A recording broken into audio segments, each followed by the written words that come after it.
In this video, we're going to write and solve an equation about a real-life event. The example we're going to look at is our friend named Avery, who's looking to purchase exactly 12 fish, and she can choose between purchasing angelfish and goldfish.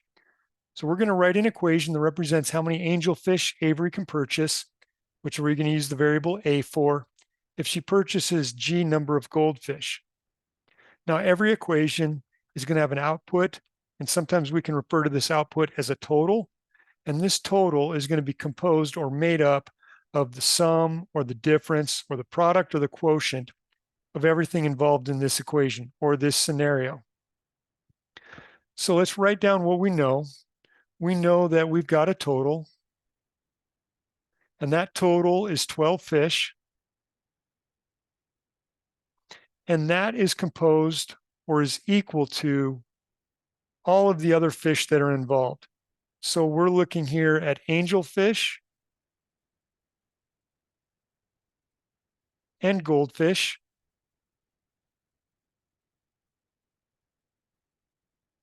And because we have a total number of fish that we purchase in between angelfish and goldfish, we are going to add these two numbers of fish together to get our total of 12 fish. Now, we can actually simplify this down so that our equation is going to use a variable a for the number of angelfish, a variable of G for the number of goldfish, and a total of 12. So we're going to clear out the writing and just look at the equation now. And now what we're going to figure out is if Avery purchases 7 goldfish, how many angelfish can she purchase? And so we're going to go back to using our equation that we just created. Angelfish plus goldfish, or A plus G, is equal to 12. We know that Avery is going to purchase 7 goldfish, so we're going to substitute in 7 for the variable of G. Sometimes we may refer to this as replacing the G variable with a value of 7 for the 7 goldfish.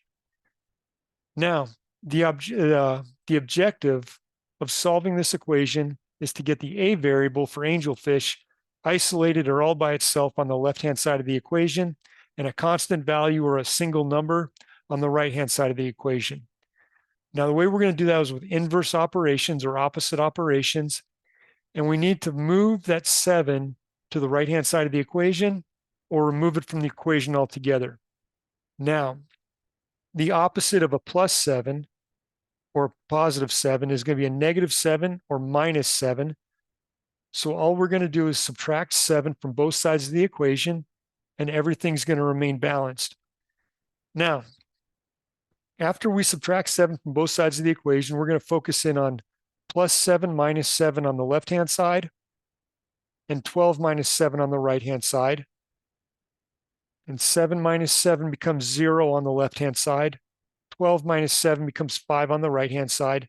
We're left over with angelfish plus 0 is equal to 5, or A is equal to 5. And what that's telling us is that if we purchase 7 goldfish, Avery is going to be able to purchase 5 angelfish. Now, A is the solution to this equation for A. If we set G equal to 7. And even though it's the correct answer, and we know that 7 plus 5 is equal to 12, we're still going to check our work. Now, the way we're going to check our work is we're going to go back to our original equation of A plus G is equal to 12. We're going to test if A is equal to 5 when G is set equal to 7. And we're going to do that by simply substituting in 5 for A, or replacing the A variable with 5, our solution. Substituting in 7 for G, or replacing the G variable with a value of 7 for the 7 goldfish. And we all know that 5 plus 7 is equal to 12, and that shows that our solution is true. Give it a red check mark for being true. And the purpose of what we did here is to take a real-world situation, convert it into a mathematical equation, and then we used inverse operations to isolate the unknown variable, which in this case was A.